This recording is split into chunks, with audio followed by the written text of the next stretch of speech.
জয় গুরুদেব, জয় নিতাই, জয় গৌর সুন্দর। সকল ভক্ত চরণে আমার অসংখ্য দণ্ডবত প্রণাম। তো আজকে আবার এসেছি একটু হরিকথা কৃষ্ণ কথা আস্বাদন করব বলে আপনাদের চরণ প্রান্তে আবার উপস্থিত হয়েছি। তো আজকে আমরা যে বিষয় নিয়ে আলোচনাটা করব, বিষয়টি হচ্ছে আমরা মানুষ জীবনে কিভাবে আমাদের এই আয়ুগুলো অতিক্রম করে চলেছি, বা মানুষের আয়ু 100 বৎসর আমরা সবাই বলি, তা সেই 100 বৎসর আমরা কিভাবে অতিবাহিত করে চলেছি জীবনে। তা এই বিষয় নিয়ে আমরা একটু আলোচনা করব। বৈষ্ণব শাস্ত্র বলছে মানুষের আয়ু যদি 100 বৎসর হয়, ঘুমাইয়া ঘুমাইয়া কাটায় 50 বৎসর।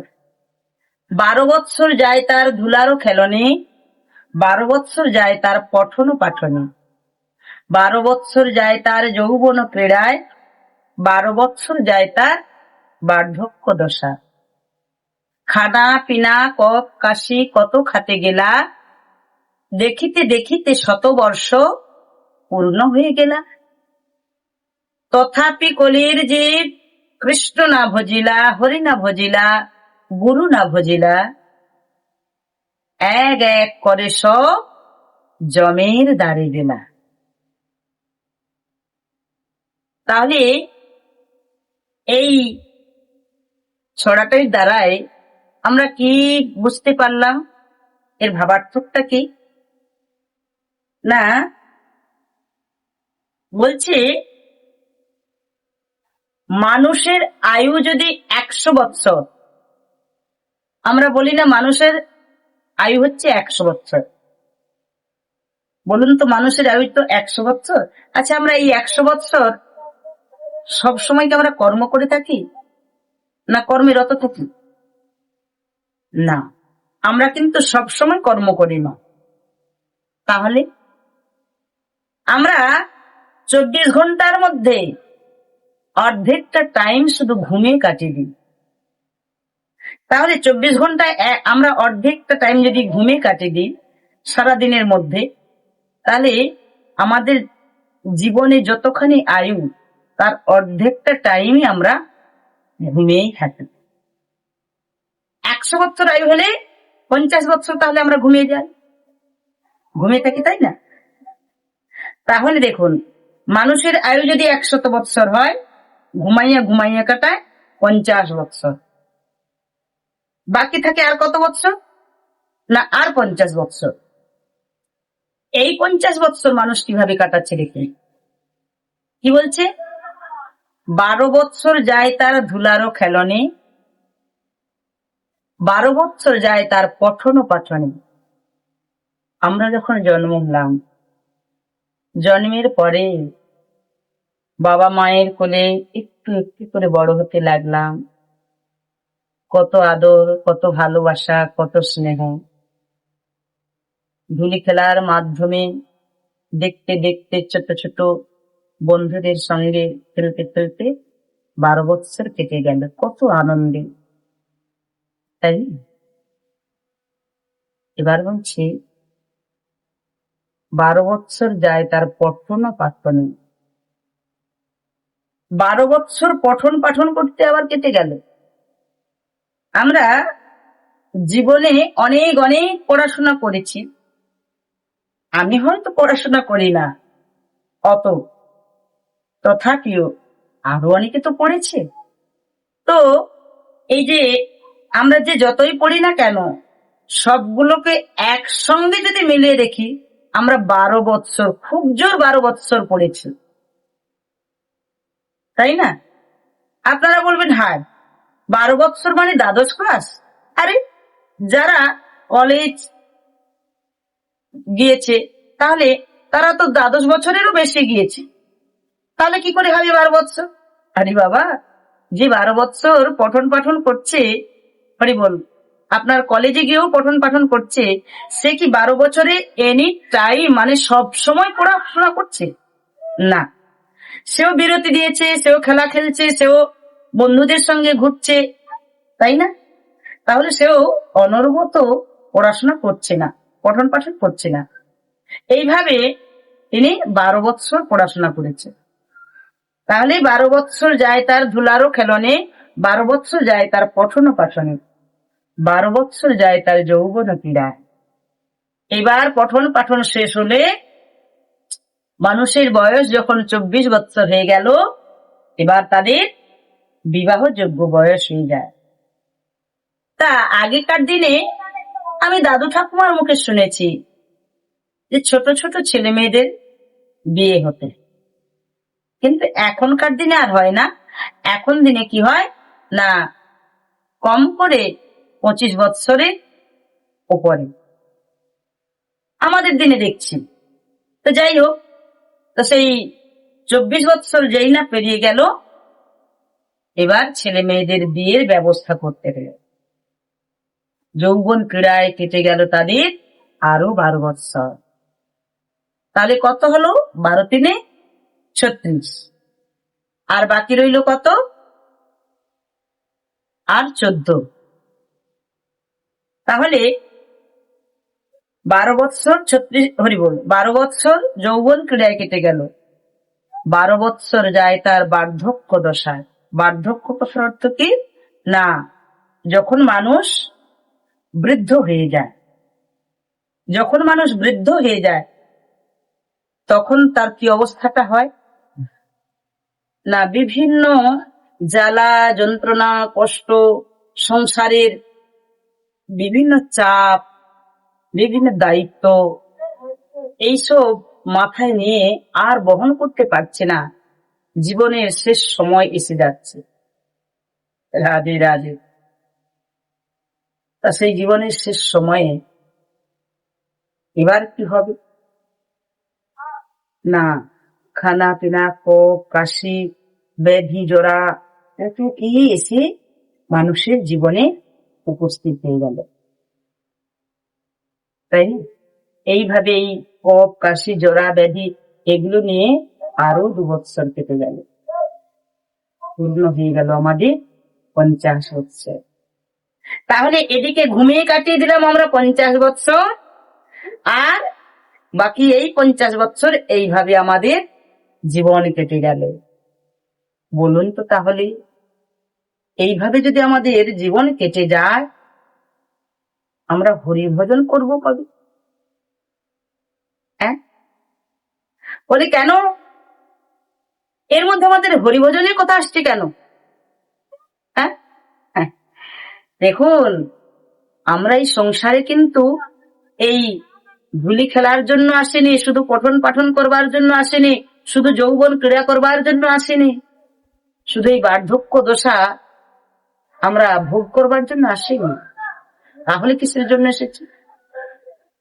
শাস্ত্রে বলেছে কেন এসেছি না, কৃষ্ণ ভজনের লাগি সংসারে আইনি, মিছেই মায়ায় বদ্ধ হয়ে বৃক্ষ সমরণী।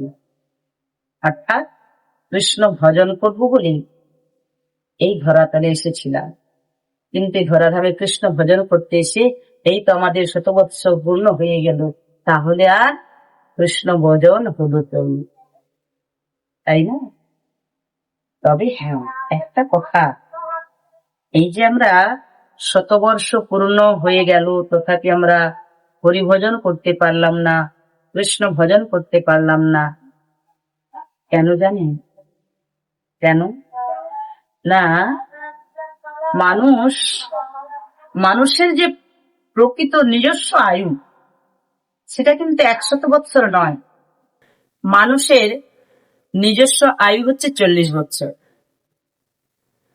আপনারা বলবেন হায়, আপনি তো এক্ষুনি বললেন মানুষের নিজস্ব আয়ু 100 বৎসর, তাহলে আবার 40 বলছেন? হ্যাঁ, মানুষের নিজস্ব প্রকৃত আয়ু হচ্ছে 40 বৎসর। তাহলে 100 হলো কি করে না, ধার করে। কার কাছে ধার করেছে না, প্রথম ধার করেছে গাধার কাছে, দ্বিতীয় ধার করেছে কুকুরের কাছে, তৃতীয় ধার করেছে শকুনের কাছে। কত করে ধার করেছে? না গাধার কাছে নিয়েছে 20 বৎসর, কুকুরের কাছে নিয়েছে 20 বৎসর, আর শকুনের কাছে নিয়েছে 20 বৎসর। এইভাবে তিনজনের কাছে 20 করে নিয়ে হলো কত? না 60 বৎসর। নিজস্ব 40 বৎসর এবং এদের 60 নিয়ে হলো আমাদের 100 বৎসর। তবে আমরা এই দিনগুলো কিভাবে কাটাচ্ছি দেখুন। আমরা বলি না বাবার সম্পত্তি নেব, অথচ বাবাকে খেতে দেব না, তা বললে কি হয়? বাবার সম্পত্তিও নেব, বাবাকে খেতেও দিতে হবে। কেন? না তোমার প্রতি যেমন বাবার কর্তব্য আছে, তেমনি বাবার প্রতি তোমারও কর্তব্য আছে কিছু। তাহলে বাবার সম্পত্তি আমরা সকলেই চাই, কিন্তু বাবাকে খেতে দেওয়ার বেলা আমরা কেউ খেতে দিতে চাই না, তা বললে হবে না। কেমন? যেমন ধরুন এই যে আমরা আমাদের এই আয়ু, আমরা এদের কাছ থেকে আয়ু নিয়েছি, কিন্তু এদের কর্মটাও কিন্তু আমাদের নিতে হবে। কেমন? এই যে বাপের সম্পত্তি নিয়েছে, বাবাকে খাওয়াতে হবে, ঠিক তেমনি এদের আয়ু নিয়েছি, এদের কর্মটাও আমাদের নিতে হবে। বলে তাহলে আমরা কি এদের কর্ম নিয়েছি? হ্যাঁ আমরা নিচ্ছি। যেমন দেখুন, মানুষের নিজস্ব আয়ু 40 বৎসর, তাই তো? এবার প্রথম নিয়েছিল কার কাছে? না কুকুরের কাছে। কত? 20 বৎসর। মানুষের বয়স যখন 40 বৎসর, মানুষ সুন্দরভাবে সবকিছুটা নিজের মতো করে সাজিয়ে নেয়। এইবার যখন 40 থেকে 60 পা দেয়, তখন কার পালা? গাধার পালা।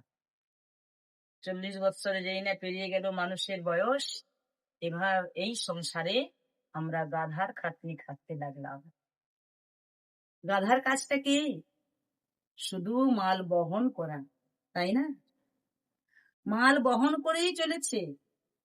গাধা অবলা পশু, সে কথা বলতে পারে না, সে পারবে না বইতে, কিন্তু তাকে ছাড়ছে না, তার কাঁধে আরো দিচ্ছেন, না পারলেও তার ছাড় নেই।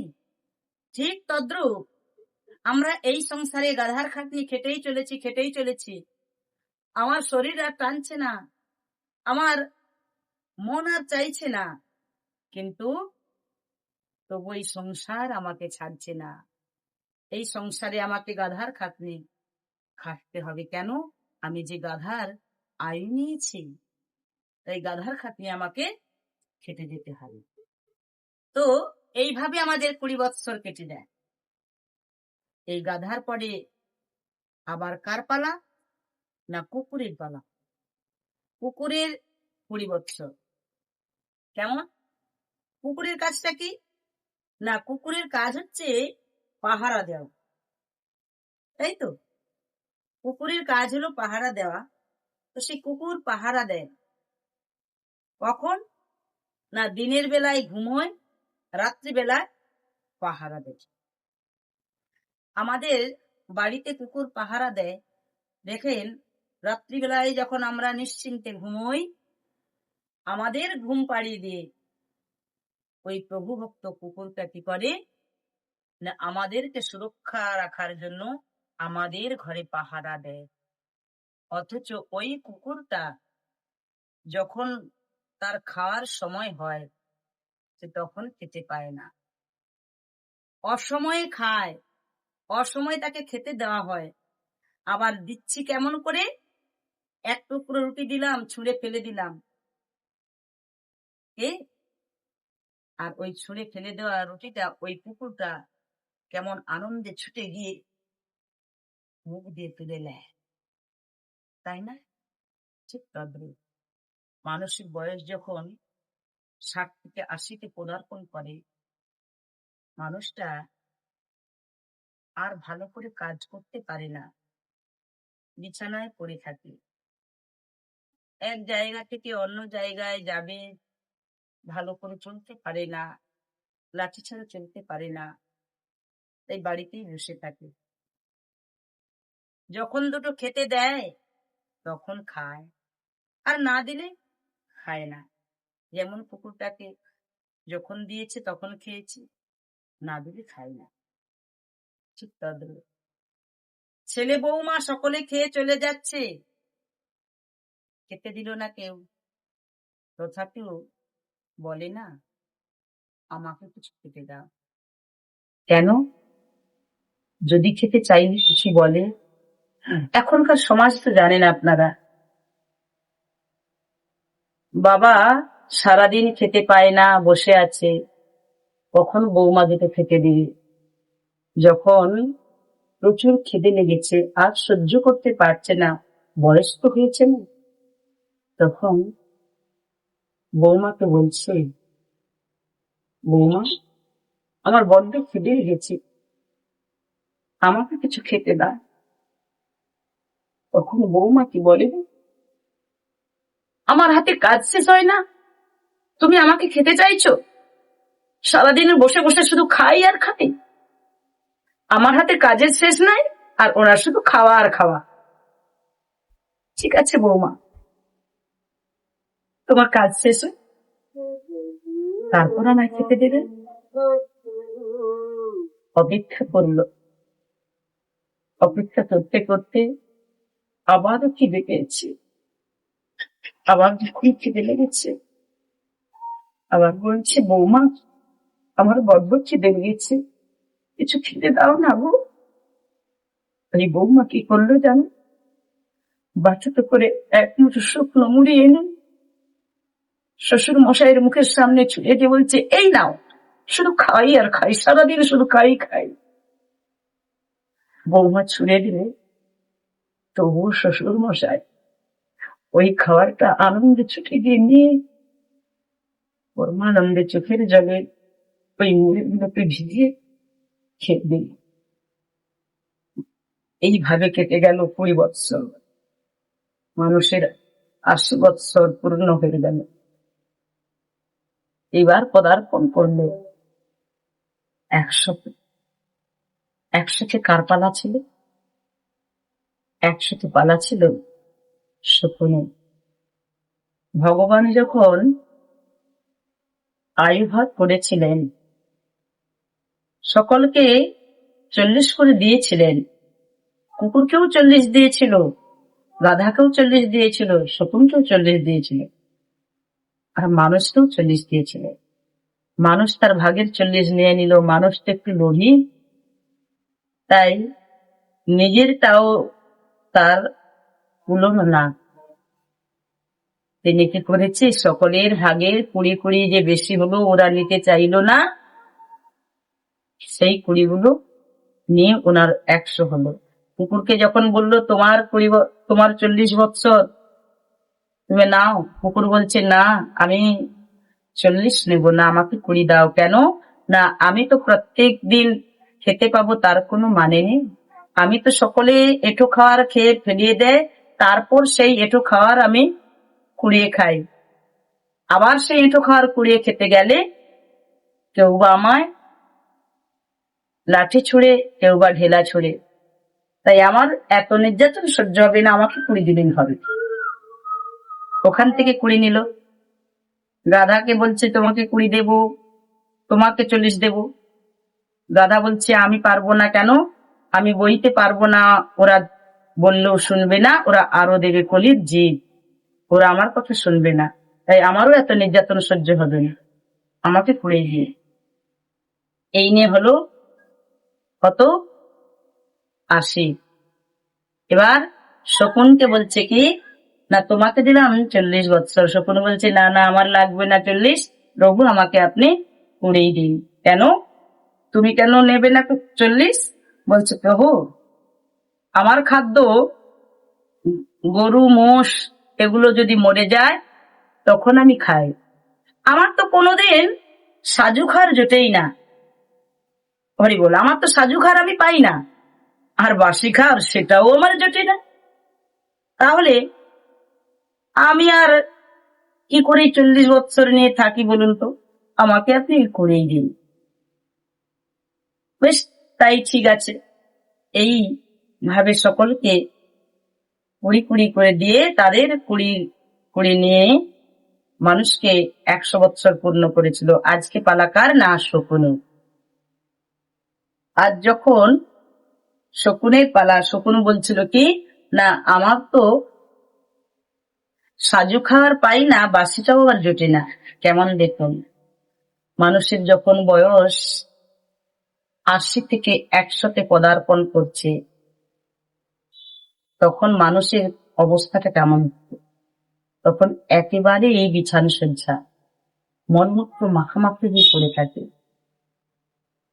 এক স্থান থেকে অন্য স্থানে যাওয়া তো দূরের কথা, সে মুখে কথা বলতে পারে না, চোখে দেখতে পায় না, কানে শুনতে পায় না, বিছানায় মলমূত্র মাখামাখি হয়ে পড়ে থাকে। যদি খেতে দেয় খায়, না যদি খেতে দেয় উপবাসে খায়। এইভাবে দিন কাটে। আর দেখেন, এদিকে ছেলে বৌমা তারা কেমন আনন্দে কেটে যায়। যেই ছেলেটাকে এত কষ্ট করে জন্ম দিল, মানুষ করলো, সেই ছেলেটা আজ একবারও ফিরে বলছে না, বাবা তুমি কেমন আছো, তুমি খেয়েছো তো, তুমি ওষুধ খেয়েছো তো। সেও বলছে না, সে চলে যাচ্ছে। দেখেন, আজকে যখন বৌমার জন্মদিন, কত ভালো মন্দ, কত মন্দ বন্ধু বান্ধব কত জনে এসেছে, কত আনন্দ হচ্ছে। বারান্দায় বাবা শুয়ে আছে, সকলেই আসছে যাচ্ছে, কত আনন্দ হই হুল্লোড় করছে। কেন না বৌমার জন্মদিন, কত ভালো ভালো খাবার এসেছে। সকলেই খেয়ে চলে গেল। অসুস্থ বাবা সে যে শুয়ে আছে, তার জন্য কোনো খাবারের ব্যবস্থা নেই। যতক্ষণে একটা রক্তের টান আছে তো। হুঁ, সকলের শেষে সকল বন্ধু বান্ধব যখন চলে গেল, ছেলে বৌমারা খেতে বসেছে। ছেলে রক্তের টানে বলছে, হ্যাঁ গা, আমার বাবা অসুস্থ, বাবাকে কিছু খেতে দেবে না। বৌমা কি বললো জানো, বাবাকে খেতে দেবে? আরে বাবা, তোমার বাবাকে খেতে দিলে এই সকল খাবার খেয়ে আবার মলমূত্র মাখামাখি হয়ে পড়ে থাকবে, পরিষ্কার করবে কে? হ্যাঁ, হ্যাঁ, শোনো না, আমাদের তো অনেক কিছু খাওয়ার, এর তো অনেক বেশি হয়েছে, দাও না একটুখানি আমার বাবাকে। বলে, শোনো, এত বেলা দেওয়ার দরকার নেই, এটা ঢেকে রাখো, কাল সকালবেলা দিয়ে দেবে। সকালবেলা যদি একটু পায়খানা পেচ্ছাপ করে ফেলে, তুমি কালকে ছুটির দিন আছে, তুমি কালকে পরিষ্কার করে দেবে, ঠিক আছে? তো আজকে দেওয়ার দরকার নেই। দেখেন, সাজু খাবারটা তো পেলো না, এবার কালকে বাসি খাবারটা দেবে। সকাল হতেই বাবাকে খাবার দেওয়ার জন্য ছেলে ওই খাবার, বাসি খাবার হাতে নিয়ে গিয়েছে, ডাকছে বাবাকে, বাবা, ও বাবা ওঠো, খাবে না? দেখুন, শকুন বলেছিল না, আমার তো সাজু খাওয়ার পাই না, বাসি খাওয়ারটাও আবার আমার জোটে না। দেখেন, সাজু খাওয়ার সে পেল না, বাসি খাবারটা ছেলে যখন নিয়ে গেল সেটাও তার জুটলো না। কি হলো, বাবাকে ডাকছে, ওঠো ওঠো। বাবা সারা রাত্রি না খেতে পেয়ে একেবারেই উপরে উঠে গেছে। তাহলে দেখুন, এইভাবে মানুষের 100 বৎসর কেটে গেল। আচ্ছা, এইভাবে মানুষ জীবনযাপন করছি আমরা, তথাপি কি আমরা একবার হরি কথা, কৃষ্ণ কথা, গৌর কথা, গুরু কথা বলতে পারছি না? সারাদিনে কত কথা বলি, একবার ভুল করেও কি হরি কথা, কৃষ্ণ কথা বলা যায় না? হুম, একবার বলতে থাকুন, দেখবেন নামের এমন মহিমা, নামের এমন ভালোবাসা, টান, প্রেম। আপনি যদি একবার হরি নাম করেন, তারপর আপনি ভুলে যাবেন মনে করলেও নাম কিন্তু আপনাকে ভুলবে না, তাই না? তাই সবাই মিলে আমরা বলবো, একবার হরে কৃষ্ণ কৃষ্ণ কৃষ্ণ হরে হরে, হরে রাম রাম রাম হরে হরে। শ্রী গুরু নিতাই গৌর প্রেমানন্দে, গৌর হরি হরে হরি। হরে কৃষ্ণ, জয় নিতাই, জয় গৌর।